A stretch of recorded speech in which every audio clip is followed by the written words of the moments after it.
Okay, I think we're live. Hey everyone, welcome to today's virtual or webcast here. I'm Catherine. I'm the communications manager at Nanowrimo. And I'm here today with Sher and Paola Mendoza. They're the authors of the novel Sanctuary. We're going to be talking a little bit about writing and writing journeys, writing tips. We'll also be doing some writing exercises. So we'll actually be doing some writing ourselves to kind of get us ready, get us in the mood. I cannot believe that it is October already. It's October 1st today. But yeah, I'm gonna hand it off. Abby, why don't you start and tell us a little bit about yourself? Thank you so much, Catherine. I love NaNowrimo, first of all. NaNowrimo saved me. I was in theater for a long time, and I moved back to New York fully thinking that I was going to go straight into theater there and, be the next Lin-Manuel, and that did not work out. But what did happen was I took a class with some amazing people, a writing class, and I was put into a writing group, and one of the women there told me about NaNowrimo, actually. And so that November, we all just gave each other word counts, and we met, I think we met weekly, but we would check in sort of obsessively about how the other people were doing. And that really started me out. So that was in 2004. And since then I've had 6 books published, and one of my first essays was optioned for an Amazon series. And this last book has been, well, I don't want to play favorites, but I have 3 kids, and one of them is my favorite. No, this book is definitely a favorite of mine because I got to write it with the amazing Paola Mendoza. Awesome. Paola. Wow. Sanctuary is my favorite book. And one of the reasons, of course, is because I got to write it with the amazing Sher. My name is Paola Mendoza, and I come to writing in a very in a different non-traditional route. Everything in my life seems to be a little bit non-traditional, but I also studied theater. I was an actress, and I not only studied theater in undergrad, but I doubled down and studied both acting and directing. Got my MFA I have my master's in the theater. And I also wanted to be the great next theater actor. And I left LA to go live in New York. And everyone in LA was like, what are you doing? You live in LA, you should be here. And I was like, I don't want to do movies. I want to be in the theater. So I went to New York and for grad school. And then as soon as I graduated from grad school, I wrote and was one of the leads in my first film. My first professional job out of grad school, out of school, was a film. Surprisingly enough, it was an independent film. And that really solidified my love for the film world. And the film was called On the Outs. And On the Outs really was my film school. It was an independent film, really intense subject matter about 3 young women who are incarcerated and kind of the effects of incarceration on all 3 of their lives. And it was co-directed by 2 very dear friends. And so I was able to just be in every single aspect. As I said, I co-wrote it, and I was an actor in it, one of the leads in it. And so I was able to be in every single aspect of the filmmaking process. And it was made in a very non-traditional way. The way in which we wrote it, it was very much like theater improv. And then we pulled together things and scripts. It was a 6-week rehearsal process to create the script. So that gave me the bug to start creating and writing my own films, my own stories. And so I directed a documentary after that. And then I co-wrote and co-directed my first feature film called Entre Nos, which is based on my mom's personal story. And then after that film came out, it did very well in the independent film circuit. I got approached by Penguin if I had a novel that I would want to write? What would it be? And to be honest, I had never considered writing a novel, writing a book, because I was very intimidated by it. I am a huge book reader. You can see my bookcase, my bookshelf, which most of these books I have read. And I just so I love reading and I love novels, and I respected the art form so much. And I always was in awe of how writers would create these stories that were so detailed and so intricate and went for hundreds and hundreds of pages. And so when this opportunity came to me, I didn't want to do it, but I also felt responsible to do it, because I was like, it's an opportunity that so many people want, and this kind of just fell in my lap, which I know is not the way it normally goes. And so I felt a responsibility to my writer friends to do it. And so I wrote, my first novel is in Spanish, and Los que no se quedan, it's right here. And I hated every minute of it. I hated every second of writing it. It was so solitary and so sad and so hard, and no one, like, I couldn't really talk to anyone about it. Unlike filmmaking, like, it's very collaborative, and I was constant, and making movies is very hard too, but there was a community that I felt I was a part of, that I wasn't alone, versus writing this book, it was very, very much alone. So I finished it, and I vowed to never write another book again. Fast forward to a whole bunch of different things happening. Life happens, Trump is elected, all kinds of madness happens, and I am approached again to write a book. And what if I wanted to write a book, what would the idea be? And I was like, well, I don't want to do that alone. So unless we're gonna co-write it, I'm gonna co-write it with someone. Like, I don't even want to contemplate it.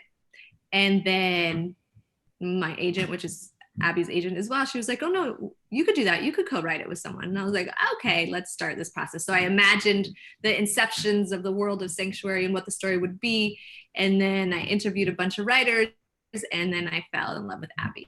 And the process of writing Sanctuary really has been it's been wonderful. I've collaborated my artistic career in all kinds of different ways with so many different people, and this has been one of the easiest collaborations that I've had. And Abby has heard me say this a million times, so I don't just say it when she's here. I say it when she's here and when she's not here. But it's been very joyful for sure. And I would do another book. I would co-write another book. I don't want to write a book by myself. That's, that's a really good thing to know about yourself, I feel.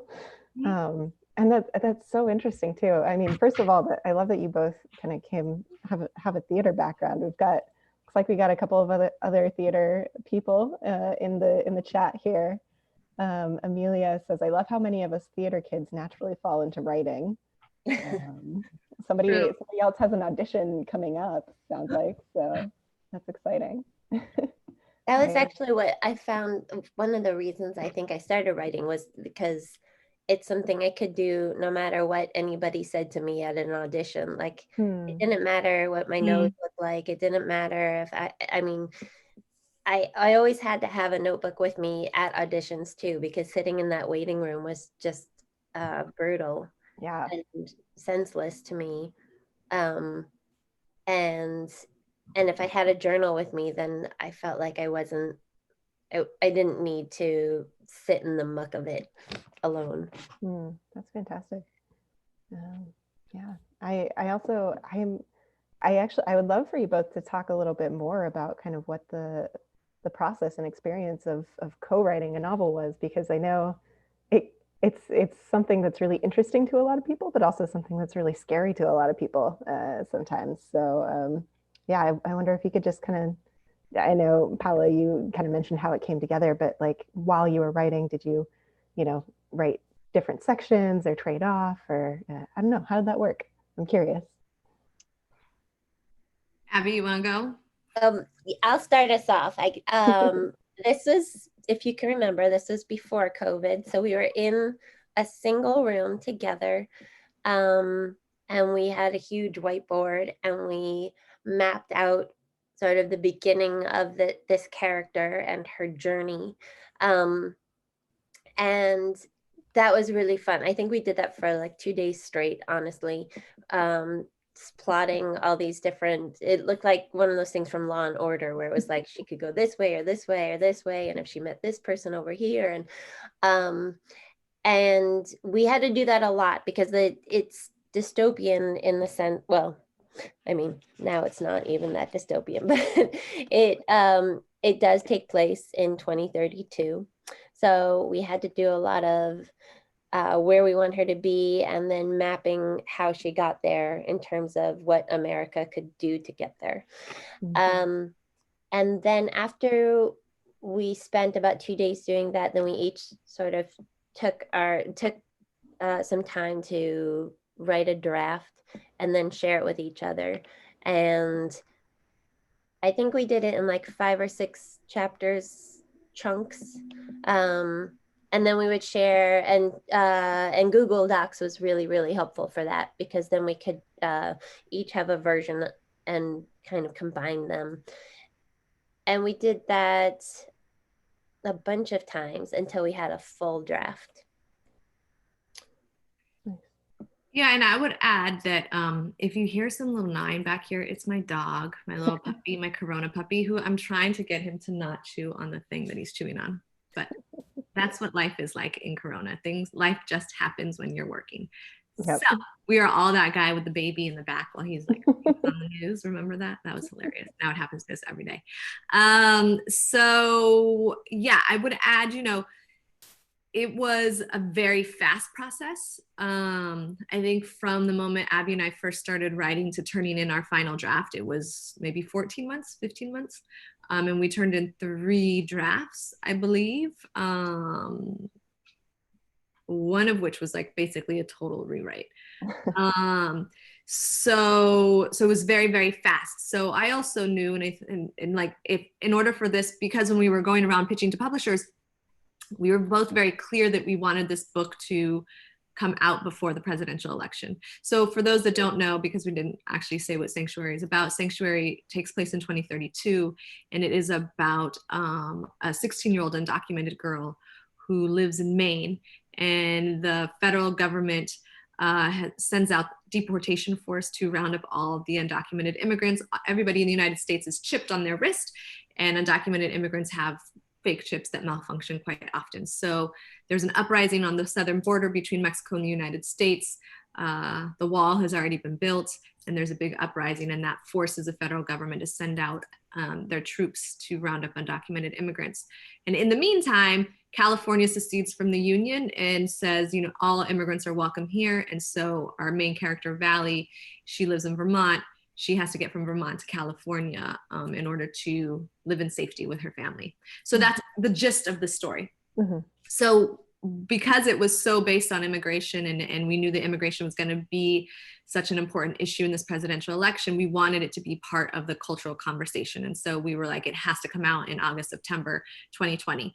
And with that timeline, that meant that we had to write our butts off very quickly. And that would only have happened with 2 people tackling the story at the same time. And so, as Abby mentioned, Google Docs was our best friend. We don't live in the same city. We're close, but we don't live in the same city. So we actually didn't meet up in person very often. We would just kind of meet up when we needed to when we did the big rewrite after our first draft, when we sat down for the first 2-3 days to map out the actual first story. And then Abby and I also have our own individual strengths.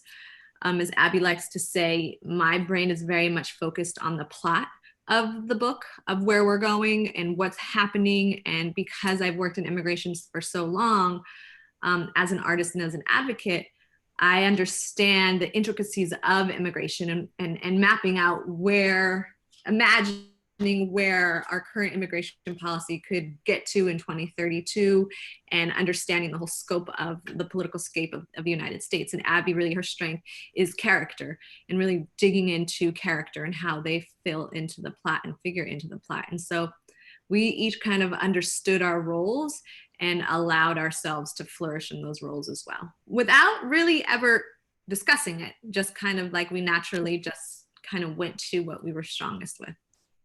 That's great. Sounds like the perfect collaboration, plot and character. Yeah, wow, that is an incredibly quick turnaround time for that book. So I'm very impressed. And so I know, Abby, you've done NaNowrimo before, and there might be some people in the chat who are kind of new to it, but kind of our, our whole program, our whole thing is writing very quickly in a short amount of time. So I'm curious if you both have any like tips or suggestions for people who are like trying to draft very quickly, and or any I don't know, habits or things that you have that help you focus on the work, or kind of get to that place. I might have a I don't know if it goes quicker this way. It goes quicker for me, but I need to write everything by hand first. So I write with a ballpoint pen first, and I find that I can't. I don't know where I learned it, but I don't cross things out. I just keep going. And if I look at a screen first, I will look at that blank page for hours. So everything that Paola and I did, I had to do by hand first. And another trick that I do daily is I tell myself I have to do like 25 reasons why this character has to go over here, across the room, and just trick myself into making lists, so that I'm digging into the character without being like, you have to write the whole scene where she gets from point A to point B.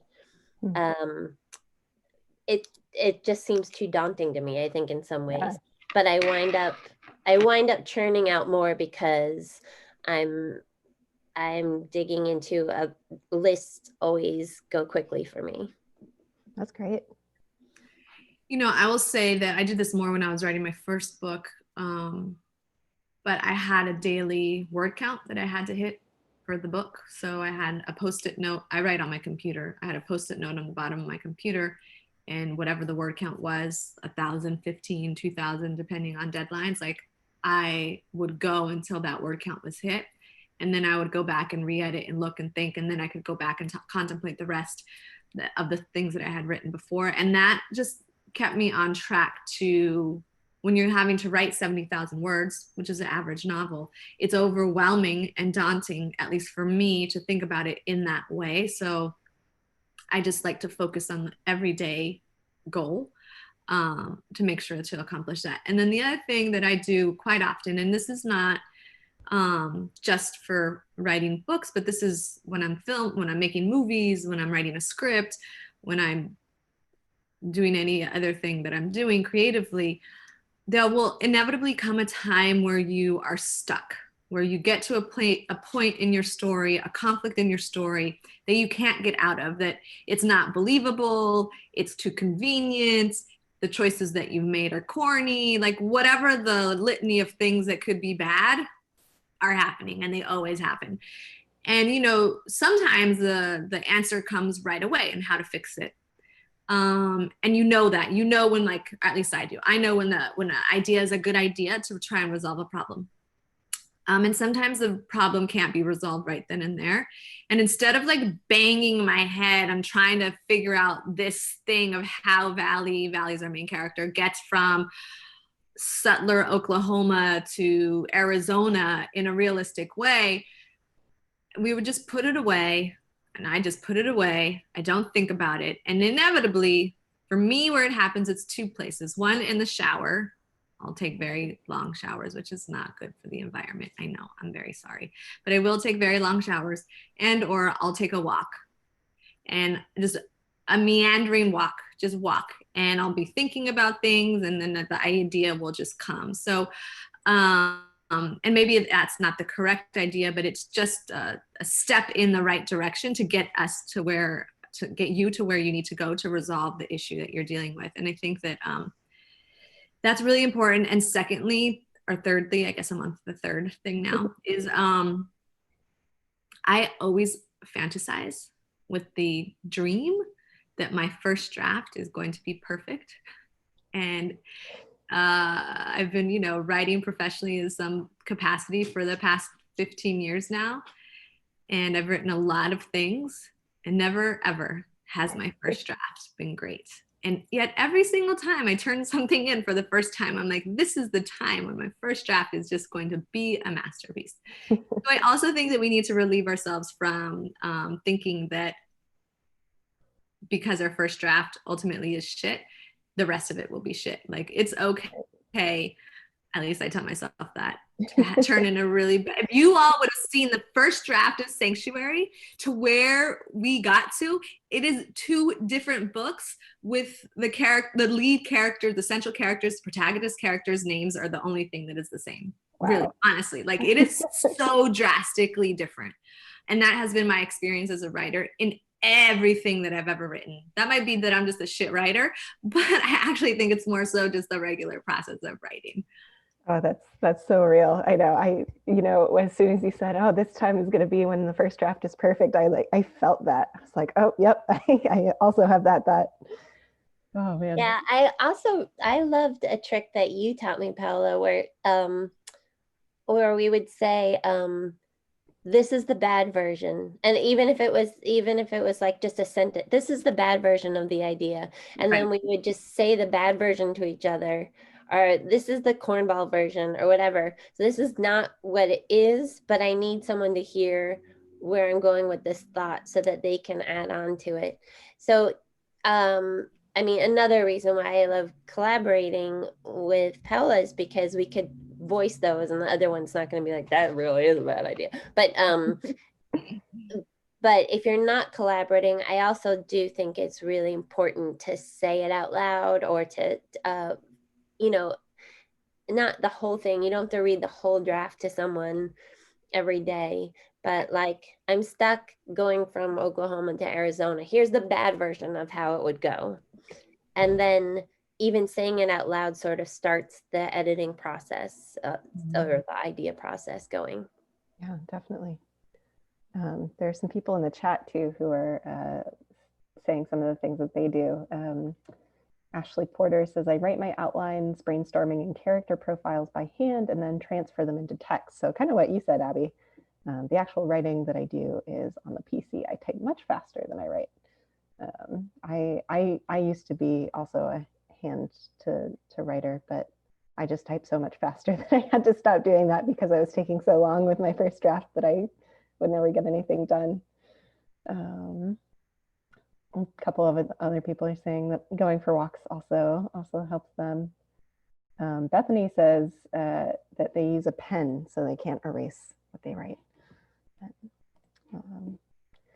But speaking of writing, actually, I also see that there's some people in the chat who are already starting to think about kind of plotting and character and figuring out what they're going to write for NaNowrimo in November. A few new people too. So what you were saying, Paola, about kind of the daily word count. That's kind of the goal of NaNowrimo in November is to write 50,000 words over the course of the month, which averages out to 1,667 per day, which is a healthy daily word count.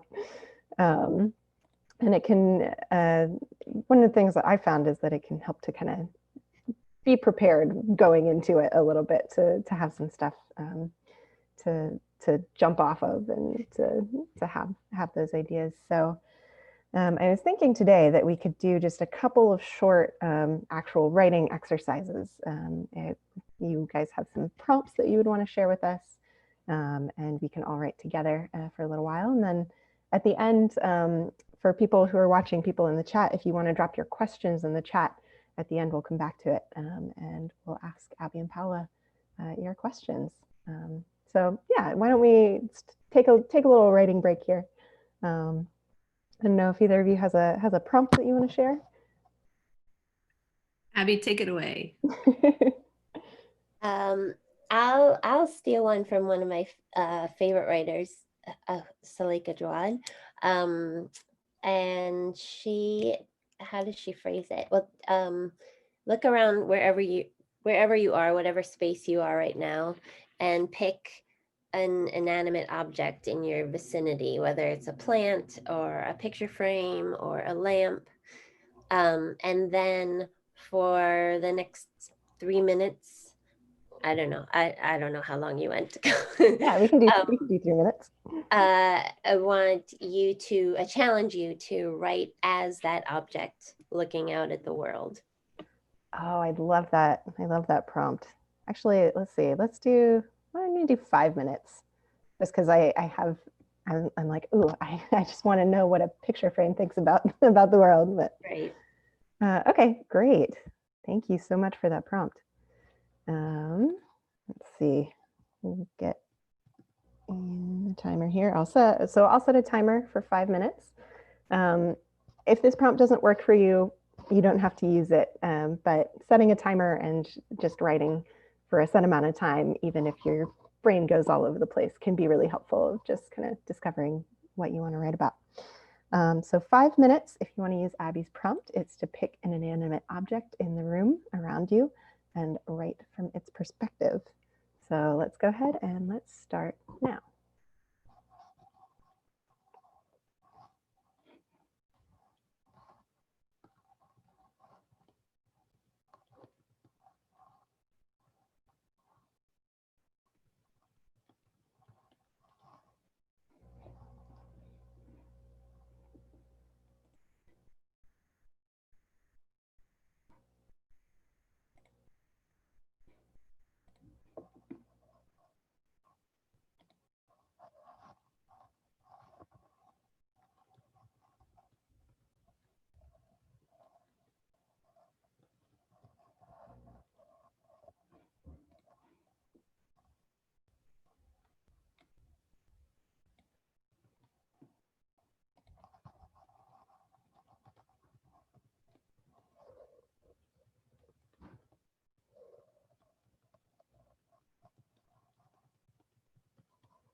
Got about 2 minutes left.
Okay, time's up. Go ahead and wrap up what you're writing. And if anybody feels like sharing what they wrote, feel free to drop in the chat which inanimate object you picked, or if you want to share a sentence or how many words you wrote during that little writing sprint. Feel free to share that. I was looking around the room. Oh, sorry, the sun's moving here in kind of weird ways. Okay. I was looking around the room and trying to figure out what to write about, and I am propping my laptop up on a bunch of big books that like never get written because they're about, or never get read because they're about this thick, but everybody always uses them to prop things up.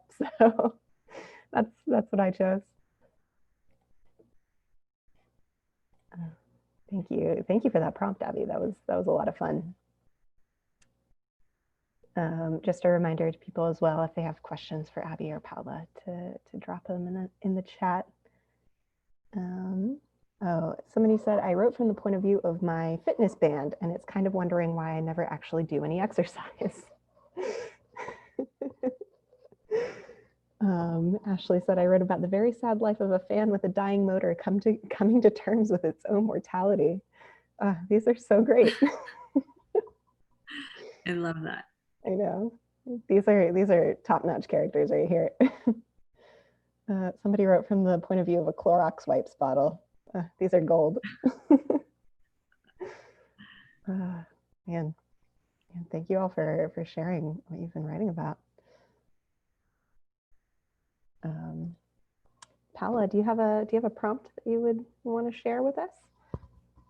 I do. Mine is not as possibly joyful as Abby's, but it comes from some personal experience. So I think about someone in your life that has hurt you or betrayed you. It could be recent or it could be old.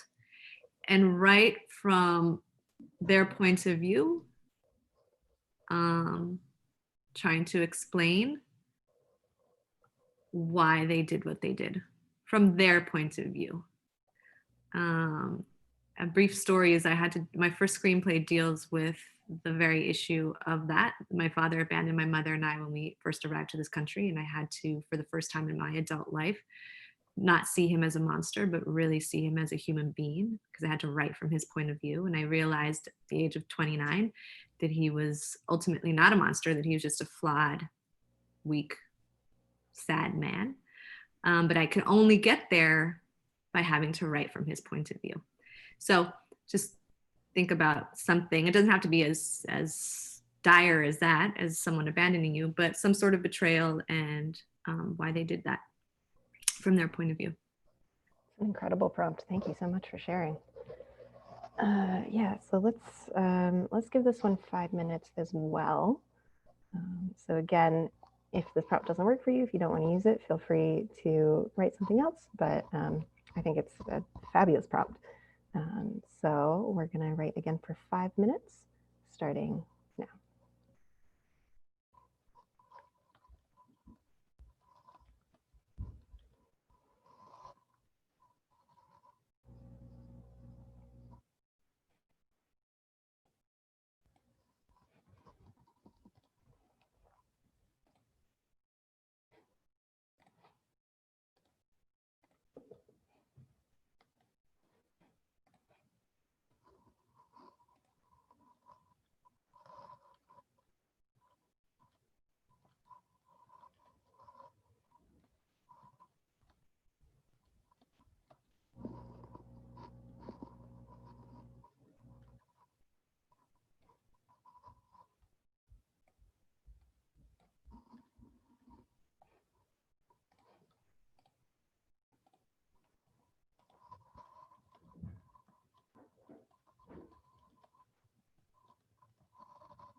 Got about a minute and a half left on this prompt.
Okay, time's up.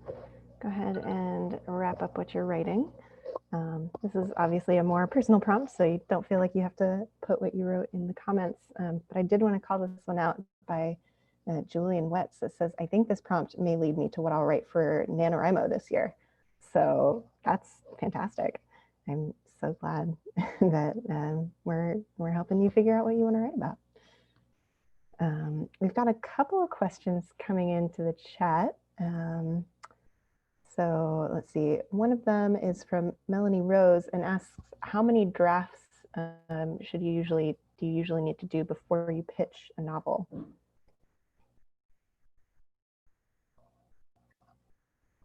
Well, I will say that our process, and Abby obviously can speak to this more in depth because she's written 6 books. I've only written 2, but we needed to do a book proposal first, and so that book proposal had the first 2 chapters, definitely the first. It might have had the second chapter, I don't really remember, written out completely.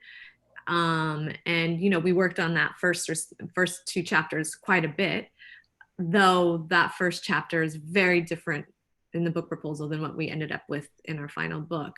And then after the book proposal, we wrote a very detailed summary of what would happen after the book. So our book proposal, what would happen in the rest of the story. So our book proposal, I don't remember, Abby, it was probably like 50 pages in and of itself, right? They're 40, 50 pages. So that's what we went out to for publishers with, was that. Nice. Yeah, I think there's many different ways of pitching a book, and I think it also depends on kind of, I mean, like if you're Ann Patchett or Stephen King, you're not doing this process. But if you're on the call, thanks for listening to us. No, if you are if you're mapping out the whole story, then it's nice to have a general sense of where it's going. But for pitching a book, I would say the first 2 chapters are essential, and then an understanding of the broader arc of your story. And there's a lot of great pitch templates out there. I don't really know, I'm not sure where online to get them. It used to be Media Bistro, but I'm not really sure if they have them still. But they're different for, say, nonfiction, fiction, memoir, so on and so forth. Awesome, thank you. We have another question from Aria that says, I have a rough idea of what I'm planning to write for NaNowrimo, but this is my first time writing and is just looking for any advice about plotting. So if you have any plotting advice.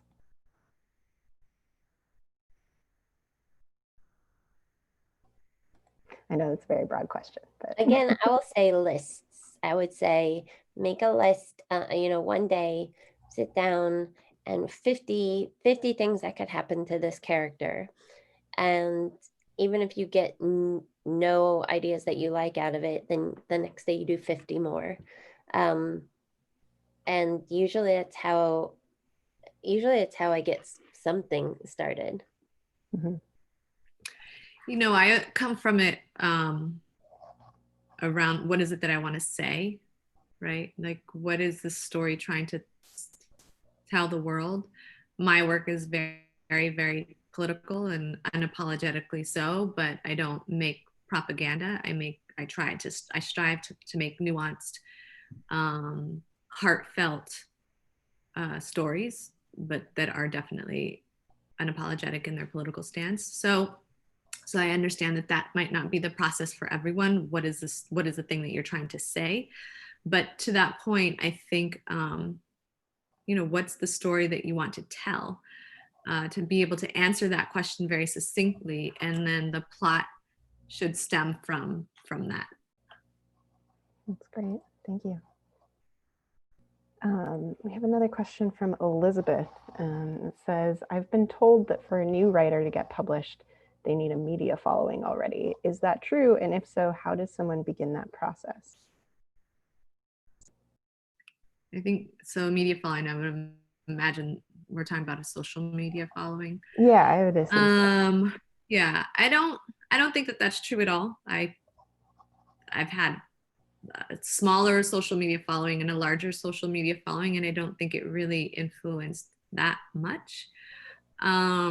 So I think social media, you have to enjoy social media to have a solid following. So do you enjoy social media? If you do, then find your voice, tell good stories, and be consistent. It's very similar to writing. Social media is just another form of storytelling. I enjoy social media.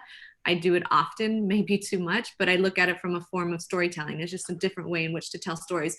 So I don't think it makes sense to try and have a social media following just because you want to get a quote unquote book deal, because you could just be spinning your wheels, because people that have social media followings tend to have very strong voices with a very specific point of view. And so I would say hone that if you want to spend your time doing that, because it takes time and effort and consistency to build up a social media following. So if you don't enjoy it, don't do it. Focus on writing a great story and a great book and having a great pitch together. Awesome. It's kind of a relief to hear, honestly. Let's see. We have a couple of questions just about your writing preferences, if this is something that you want to answer. But it was asked, total silence or a background of sounds or a playlist of music? And do you drink coffee, tea, or something stronger as you write? And so you're drinking something there. I love being able to write in the quiet of early morning with coffee. Mm-hmm. That's ideal to me. Silence doesn't happen a lot in my house. But I do need a little bit of background noise, just not anything that I can like make out too much of the words. I drink chai latte. This is chai latte. I'm the only Colombian on the planet that doesn't drink coffee. So go figure. I do not drink coffee ever. So I drink chai latte and I write to music. I like to I have Apple Music and I just put on a station with an artist that I like, essentials of XYZ person. So I'm not thinking about it and I just write to that. Nice. Or I also like to write to soundtracks too. Soundtracks are really good to write to. Mm-hmm. Yeah, I think I'm kind of the same way, but it has to be a soundtrack to a movie that I don't know very well, because if it's a movie that I know well, I'm like, ooh, this is when this thing happens. Great. Okay, we've got another question from Shika Kumar. It says, it's my first time for NaNowrimo, and there are times when I feel a bit uninspired and less motivated to write. How do you help yourself and overcome that situation if you fall into one?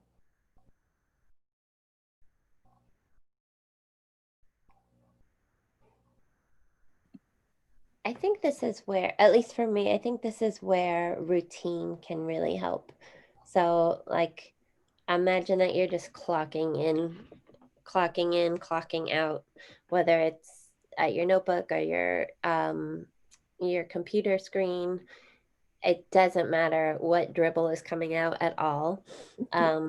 You still get credit if you write yada yada yada. Like you need to clock in for that day, and um never rereading it on the same day. Like never go back and read it at either. I wouldn't start reading it. I would just never read it.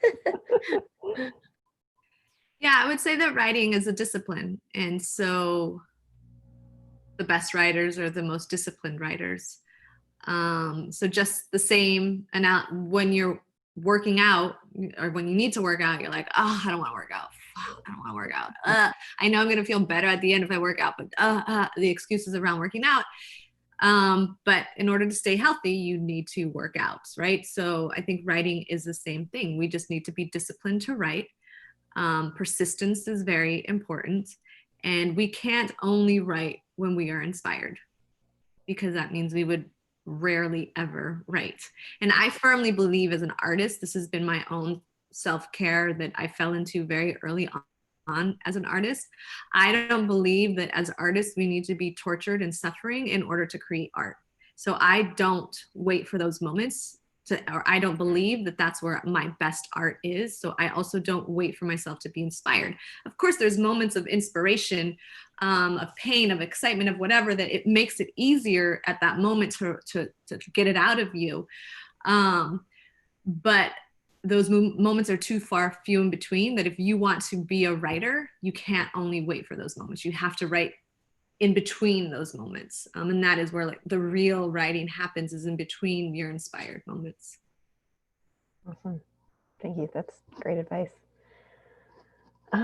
Great. So we're coming up on time here. And Paola, I know that you have a busy day, so I want to make sure that you have time to get to all the things you need to do. But it has been so lovely to have you here on this webcast. Thank you so much for participating. I'm going to drop a link in the chat to Sanctuary in case anybody wants to check out the incredible book that these two authors co-wrote together.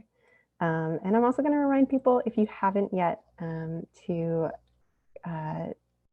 announce your novel project on the Nanowrimo site, so that you can be ready to write on November 1st, because that's a month away now somehow. So, yay.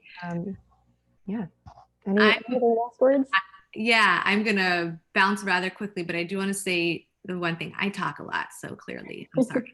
But I will say this. One, I'm rooting for every single writer out there. You all can do it. It's incredible what you all are striving to do, and you will accomplish. And just finishing it is an accomplishment in and of itself. So we're rooting for you. And secondly, I want to say how important it is in this moment to be an artist. That your job that you are doing, whether you're getting paid to do it or not, you are an artist and this is your job. And it is so critical to the betterment of humanity at this moment in time. And I say that because in the height of COVID, I live in New York City, so we were having conversations. I was having conversations with my girlfriends who are all artists, various artists, visual artists, writers, directors, dancers, all kinds of different artists, about how to survive, right? So we were giving each other tips on, I'm bleaching this, I'm not bleaching that. This is how you make hand sanitizer. Here's the pattern of how you make a mask, like literally tips on how to not die of COVID. Intertwined with those same conversations of survival were conversations around, what are you watching today? What TV show, what book are you reading? What poem did you read today that inspired you? What song made you get strength when you thought like you couldn't get out of bed? And to me, that was a reflection of the absolute importance and essentialism, that's not even a word, of art and artists.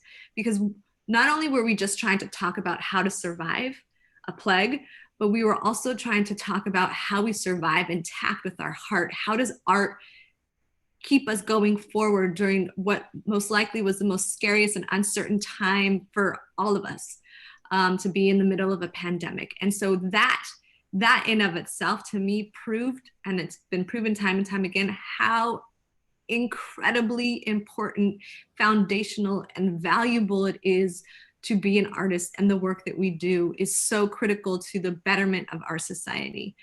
So you are part of a community that matters in a moment of great trauma and fear and uncertainty. And so hold on to that when you don't know what to write, when you get stuck in your head and you're like, oh, I'm no good, or is this any good? Is this the right decision? Know that millions of artists have come before you and have done this work, and millions of artists will come after you and do this work, and that you are part of an incredible, essential community. And I personally am so grateful to the artists that are creating in this time. And for those that haven't been able to create in this time, that is okay too, because part of creating is just nurturing and being with yourself, to wait until you are ready to birth out the thing that needs to come out of you. So go, artists, go. I love you all. Thank you so much. That's so needed and so good to hear.